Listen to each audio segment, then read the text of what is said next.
On nous a appris à parler, puis à bien parler, à bien écrire aussi, mais rarement à nous demander dans quelle langue nous parlons vraiment. Nous écrivons en français, en anglais, nous lisons en français et en anglais, nous rêvons parfois en français ou en anglais. Mais une question dérange toujours. Nos idées sont-elles africaines ou simplement traduites en africain? Le 23 avril 2026, journée mondiale du livre et du droit d'auteur. Aujourd'hui, nous allons peut-être déranger une habitude, peut-être même une illusion. Parce que derrière les mots, il y a un imaginaire. Et derrière l'imaginaire, il y a une histoire. Et cette histoire, mesdames et messieurs, elle n'est pas neutre. Alors, rassurez-vous, nous allons parler français, mais peut-être pas penser comme d'habitude. Mesdames et messieurs, chers téléspectateurs, bienvenue dans Les mots en liberté.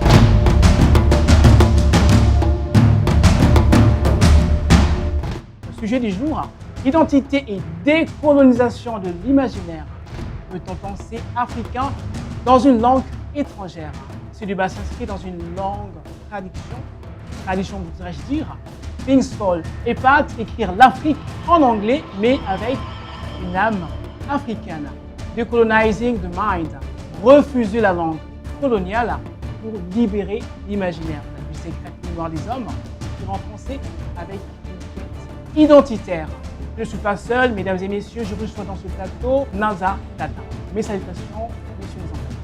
Bonjour, c'est un plaisir d'être ici, d'être invité sur ces plateaux pour parler des livres. C'est toujours un honneur parce que on estime que les livres, pour nous autres qui écrivons, les livres sont très très importants. Et à chaque fois qu'on nous invite pour en parler, c'est toujours un plaisir, c'est toujours un honneur.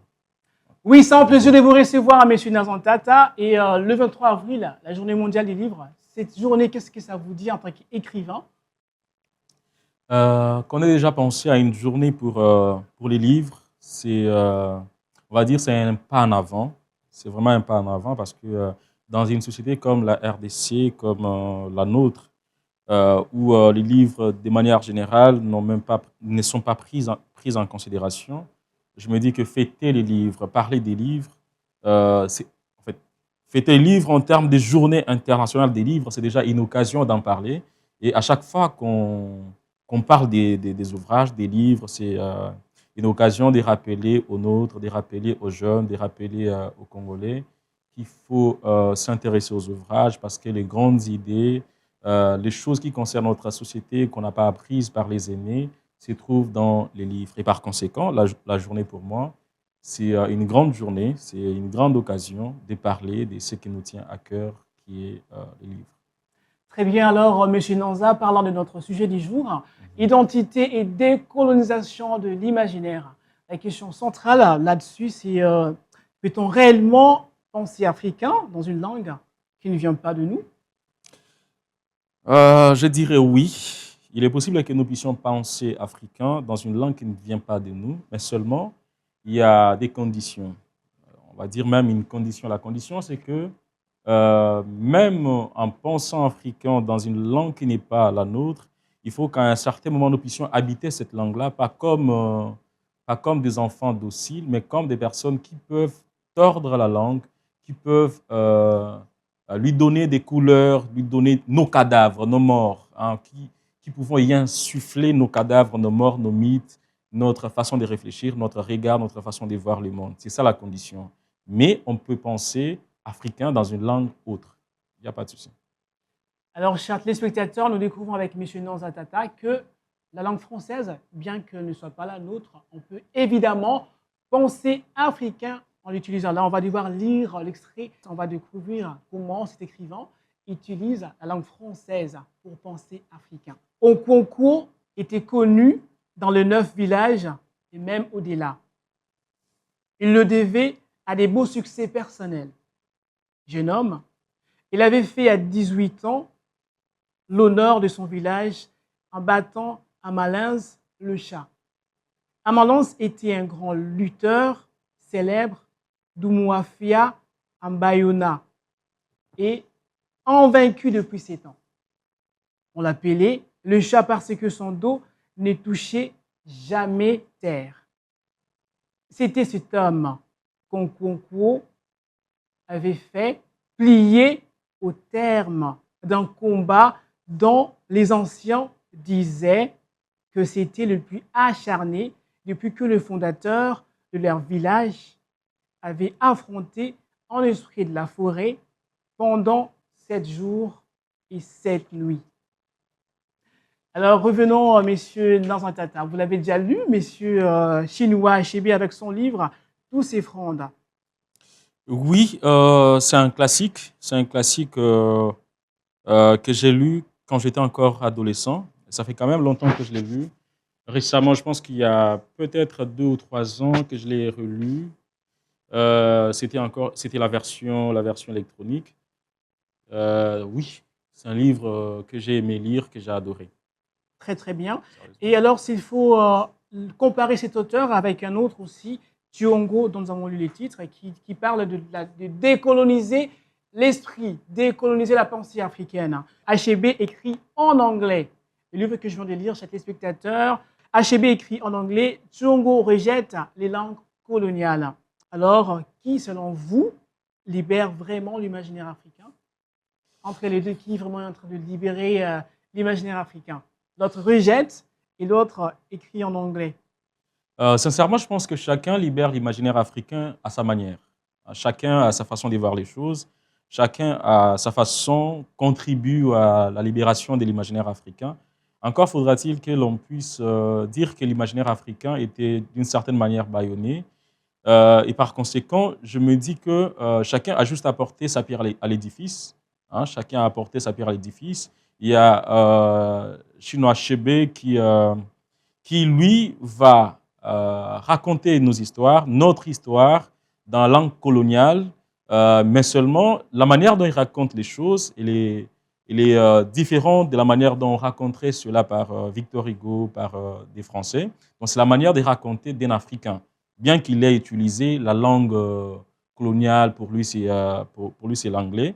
Mais toute la différence se trouve de la manière dont il raconte cela, la manière dont il nous raconte. Le regard qu'il pose sur les mondes, c'est un regard africain. Ça n'a rien à voir avec l'Angleterre, ça n'a rien à voir avec la Grande-Bretagne. Certes, il a utilisé leur langue, mais la manière de raconter est tout à fait différente.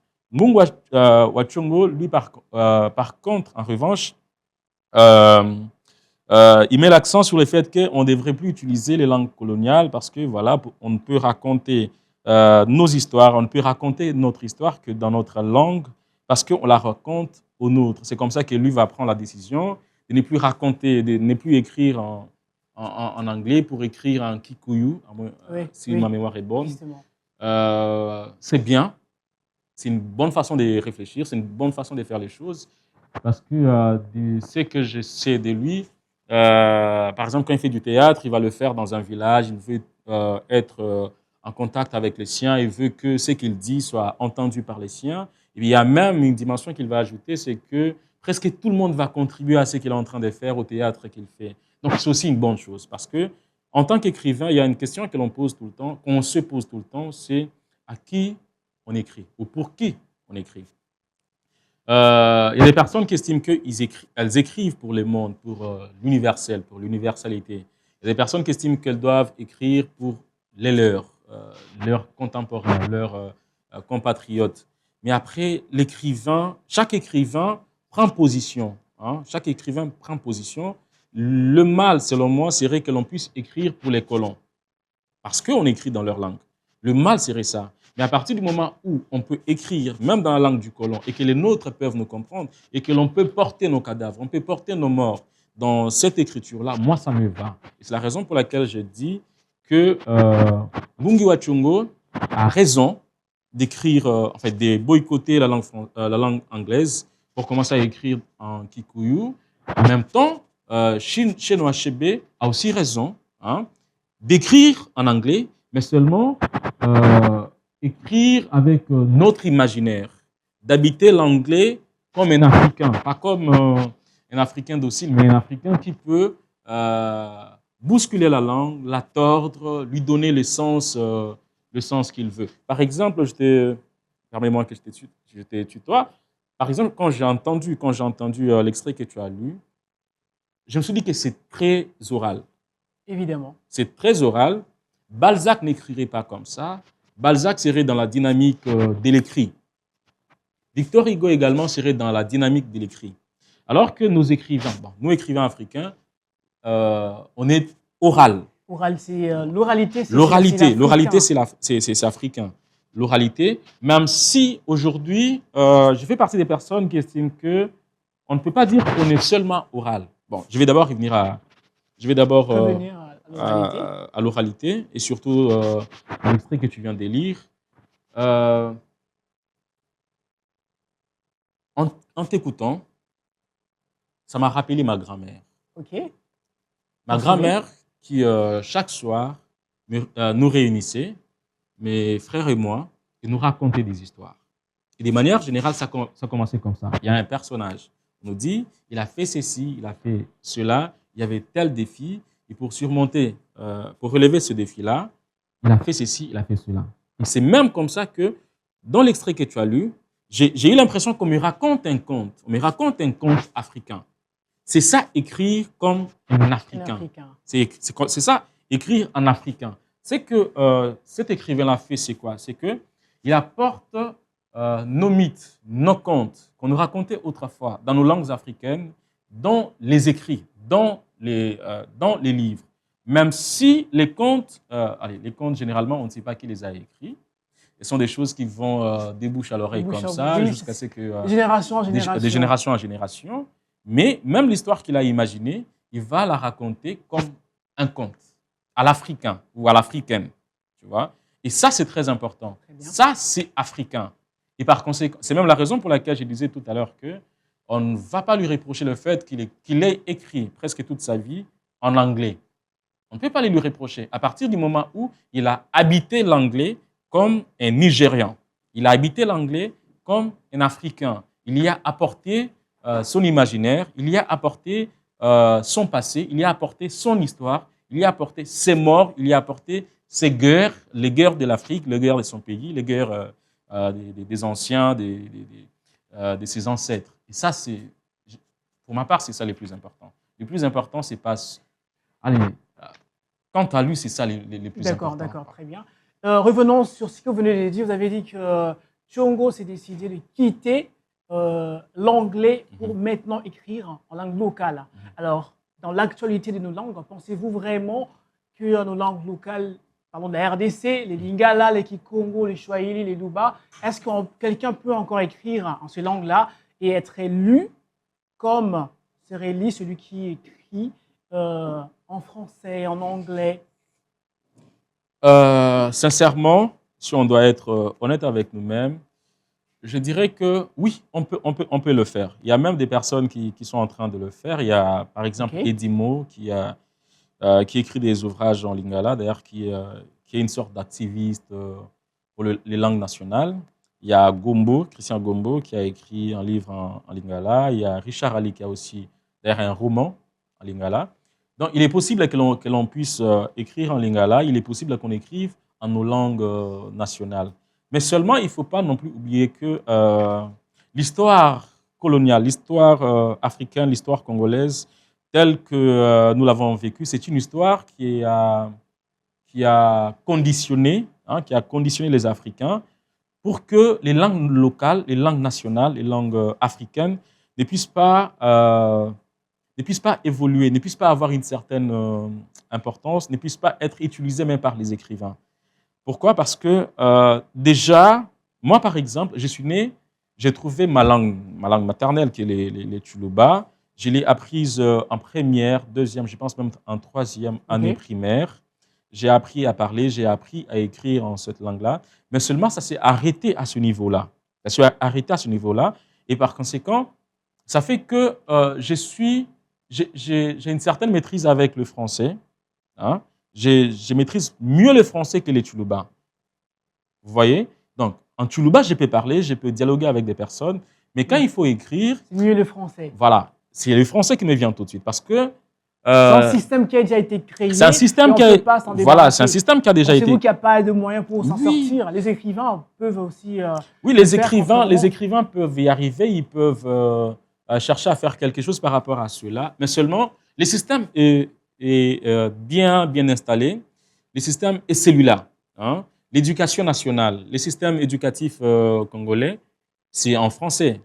C'est vraiment en français. Je veux pas dire, je veux pas parler comme tout le monde pour dire que désormais le français, c'est notre langue, même si d'une certaine manière, il l'est. Mais ce que je dirais, c'est que l'éducation, le système éducatif nous a conditionnés à faire en sorte que nous puissions plus maîtriser le français que nos langues nationales. Ce qui fait qu'un écrivain qui a été éduqué, instruit selon les systèmes congolais, la première chose, la première langue qui lui vient quand il faut qu'il écrive, c'est le français. Et même les livres que nous avons lus, les livres qui nous ont nourris. Parce qu'il faut pas, voilà, il faut pas non plus oublier que l'écrivain n'est pas le fruit du hasard. C'est quelqu'un qui a été formé, c'est quelqu'un qui a été construit par d'autres ouvrages. Et de manière générale, les ouvrages qui nous ont formés, les ouvrages qui ont fait en sorte qu'aujourd'hui nous puissions aussi nous réclamer écrivains, qui nous ont poussés, qui nous ont mis sur la voie de l'écriture, ce sont des ouvrages qui étaient écrits en français. Et par conséquent, tout de suite, quand on veut écrire, on pense au français. On pense au français. Moi, j'aimerais bien écrire en Luba, en Tsholuba. Oui. J'aimerais bien écrire en Lingala, mais seulement, j'en ai pas encore les outils. Je n'ai pas les outils, je n'ai pas la formation adéquate qui puisse me permettre d'écrire en Lingala ou en Tsholuba. Ce qui fait que je peux me contenter de ce que j'ai aujourd'hui, mais le rêve ou le besoin, l'envie, vraiment l'envie profonde, c'est que demain après-demain, je puisse écrire en Tsholuba pour que les personnes de ma région, les Kassaïens, puissent me lire en leur langue. Et même là, il y a un autre problème qui va se poser aussi, c'est de savoir si les personnes pour qui je vais écrire en Tsholuba, est-ce qu'elles ont été formées pour me lire en Tsholuba? Est-ce qu'elles savent lire en Tsholuba? Très bien. Ça, c'est un point de vue vraiment d'actualité.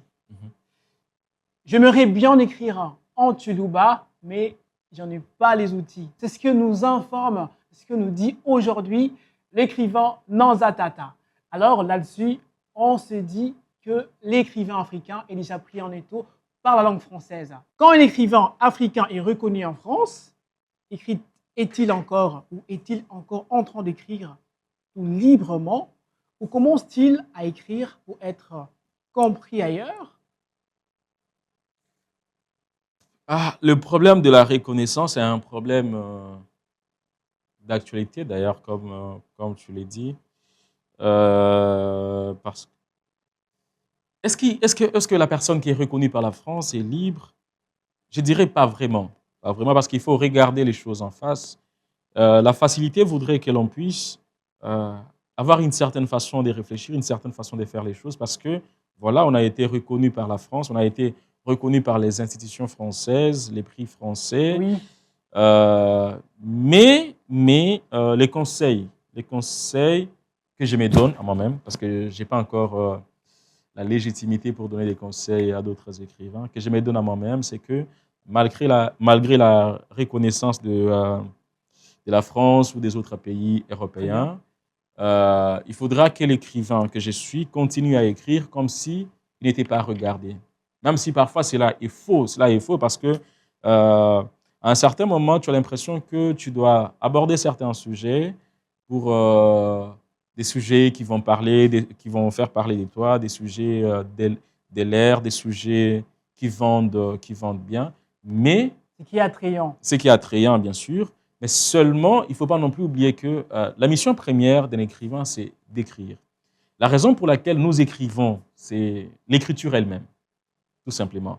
On n'écrit pas, c'est vrai qu'il y a des personnes qui écrivent pour des causes et tout, mais l'écriture, d'abord, c'est un acte intime. Intime, on commence par l'intérieur. Voilà. En tant qu'acte intime, on doit le faire, on doit le poser, on doit écrire comme s'il n'y avait personne qui nous regardait par-dessus l'épaule. Là-dessus, vous voulez dire que l'écrivain africain, lorsqu'il écrit, c'est pour personne de manière précise comme ça, c'est pas pour l'Afrique, pour l'Africain, pour les Africains, c'est pas non plus pour les Américains, les Européens, les Asiatiques, mais c'est pour le monde.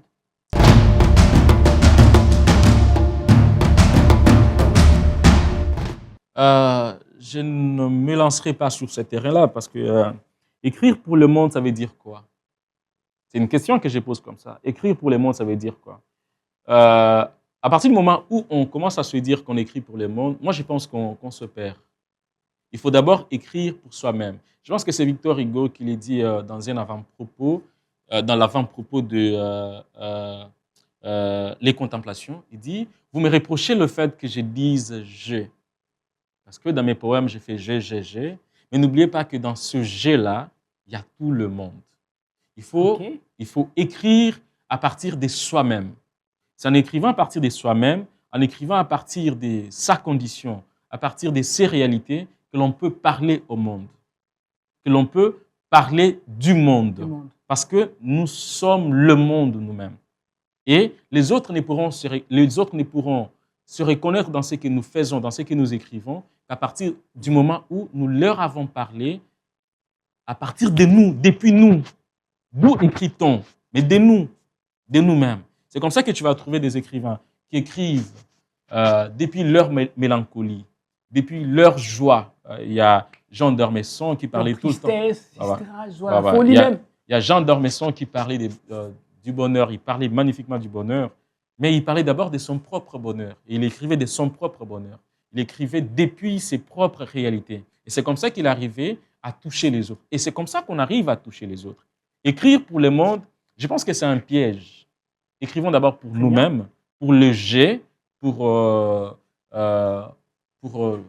le territoire intime, les territoires intérieurs. Et c'est comme ça que les autres pourront nous comprendre, pourront s'identifier dans ce que nous écrivons.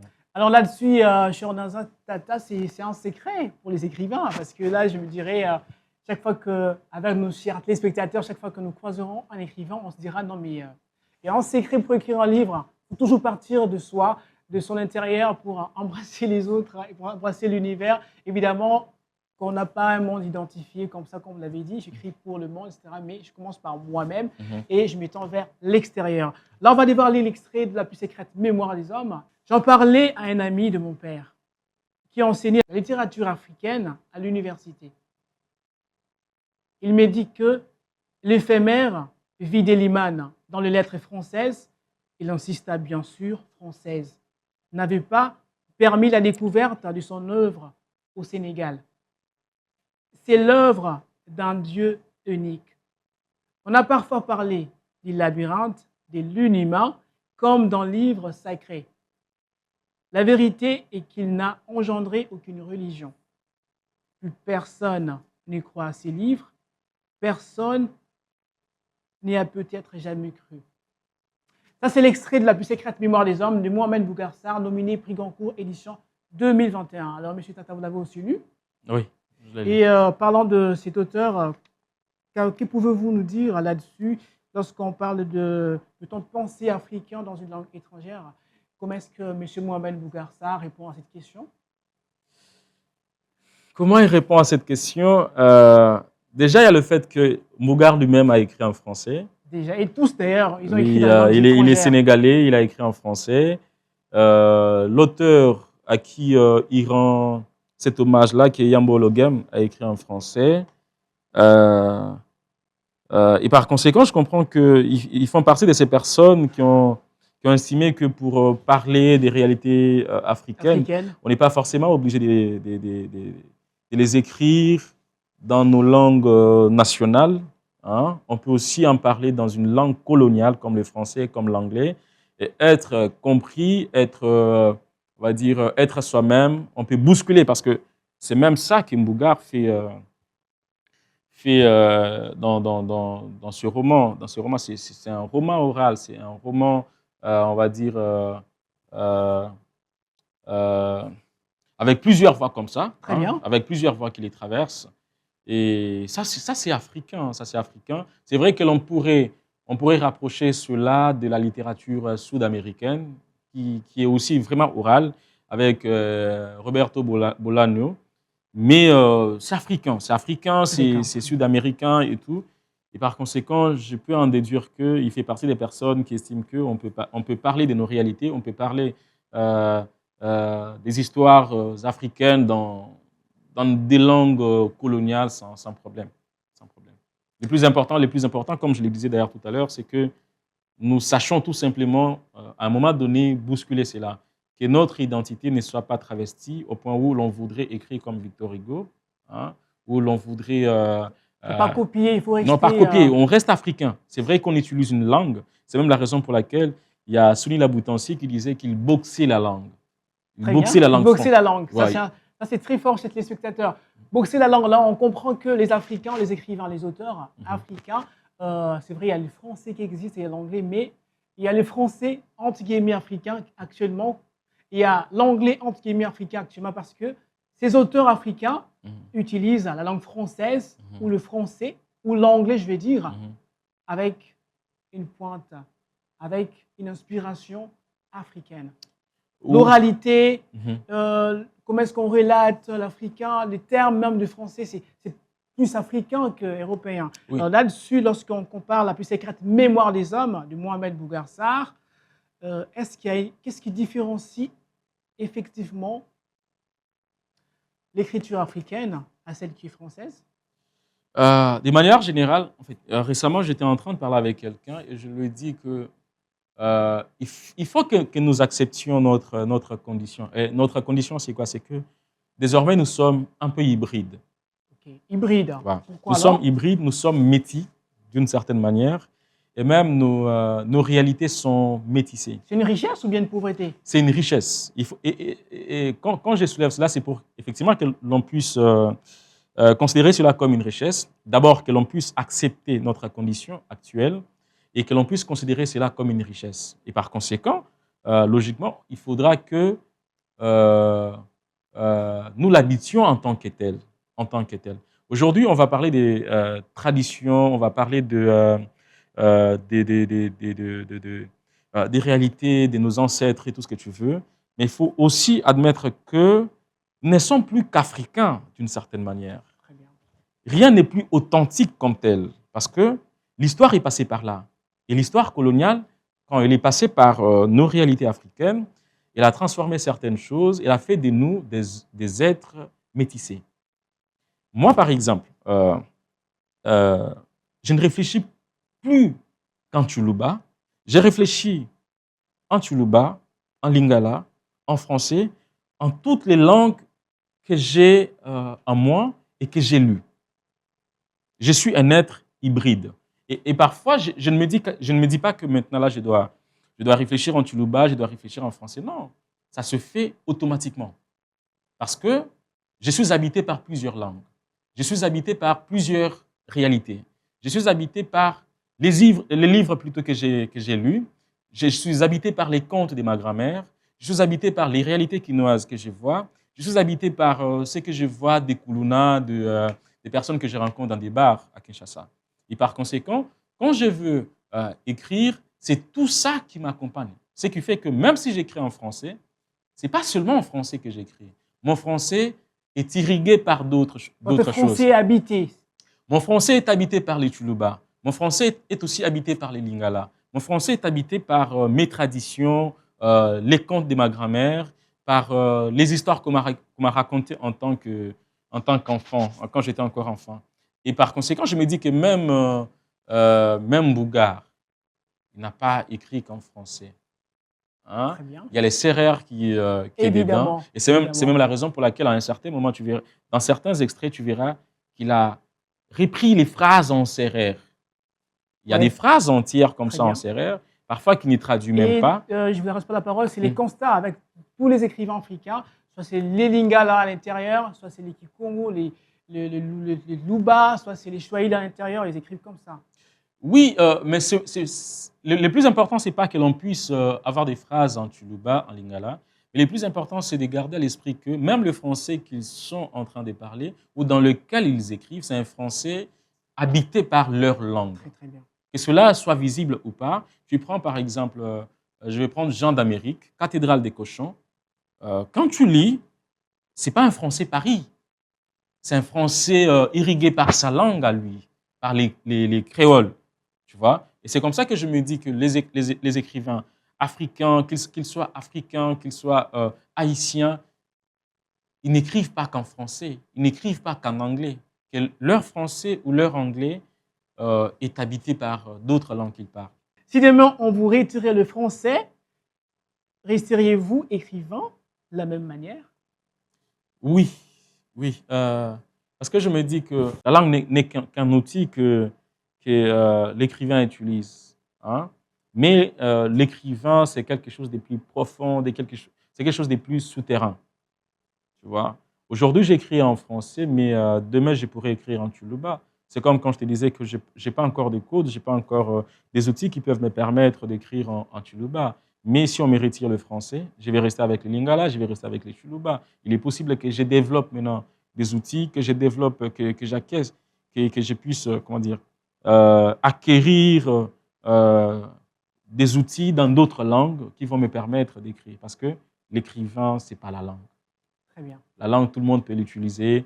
Les journalistes utilisent le français, les politiciens utilisent le français, l'écrivain utilise le français. Donc, l'écrivain, ce n'est pas la langue. Ça, ce n'est qu'un outil, ce n'est qu'un véhicule pour faire passer le message. L'écrivain, c'est un être, c'est quelque chose de plus profond, des souterrains qu'on peut, on va dire, ressortir par plusieurs canaux. Un message à l'occasion de la journée mondiale du livre, le 23 avril. Message, je ne sais pas, mais tout ce que je peux dire, c'est que je peux faire, c'est m'adresser d'abord à ceux-là qui se posent la question de savoir en quelle langue ils doivent écrire. Écrivez, tout simplement, qu'importe la langue. Le plus important n'est peut-être pas visible. Le plus important est souterrain. Le plus important, c'est ce qui irrigue, ce qui traverse votre écriture. Que vous écriviez en français, que vous écriviez en lingala, que vous écriviez en swahili, le plus important, c'est que l'âme de l'écrivain puisse se dévoiler, puisse dire des choses au monde, et ces choses-là viennent soit porter sur vous-même ou sur la société dans laquelle vous vivez. Écrivez, c'est la chose la plus importante. Que vous preniez la décision d'écrire en français, en lingala, il n'y a pas de souci. Mais si vous avez les outils d'écrire dans nos langues nationales, écrivez dans nos langues nationales. Pour les décideurs, les écrivains que nous sommes aujourd'hui sont les produits de l'éducation nationale. Nous sommes les produits de l'éducation nationale. Et par conséquent, si vous voulez que demain vous puissiez avoir des écrivains qui écrivent en nos langues nationales, commencez à les former dès le bas âge. Il n'y a pas longtemps, moi, je ne suis pas si vieux que ça, moi, quand j'ai commencé l'école, il y avait les cours de Tsholuba Kubala. C'était un cours de Tsholuba qui nous a permis de lire des textes comme ça en Tsholuba. Et puis, depuis un certain temps, j'ai appris qu'on a supprimé ce cours-là, ce qui est bien dommage, surtout quand on veut que ces écrivains ou ces intellectuels réfléchissent en Tsholuba ou en langue nationale. Je me dis que c'était une initiative qu'il fallait continuer, peut-être y apporter encore plus d'heures, y apporter encore plus d'importance, hein, que beaucoup des cours soient donnés en langue nationale, si on veut que demain, nous puissions avoir des écrivains, des intellectuels, des politiciens qui magnifient, qui s'expriment en nos langues nationales. Donc, c'est à vous de prendre la décision en tant que décideur, en tant que politicien. C'est à vous de prendre la décision pour que demain, nous puissions avoir une génération d'intellectuels, d'écrivains qui s'expriment, qui écrivent en nos langues nationales. J'aimerais écrire en Luba, mais je n'en ai pas les outils. C'est ce que nous dit l'écrivain Nanzatata. La question qui a été posée aujourd'hui, peut-on parler africain ou penser africain dans une langue étrangère? Évidemment, on a compris avec Monsieur Nanzatata que la réponse, peut-être à la question, ne serait pas peut-on parler africain avec une langue étrangère, plutôt qui parle réellement en nous lorsque nous écrivons en français, lorsque nous écrivons en anglais. C'était Le Monde Liberté. Alors, très belle fête à vous. Les amoureux de la littérature, le 23 avril, c'est pour vous. À très bientôt. Merci.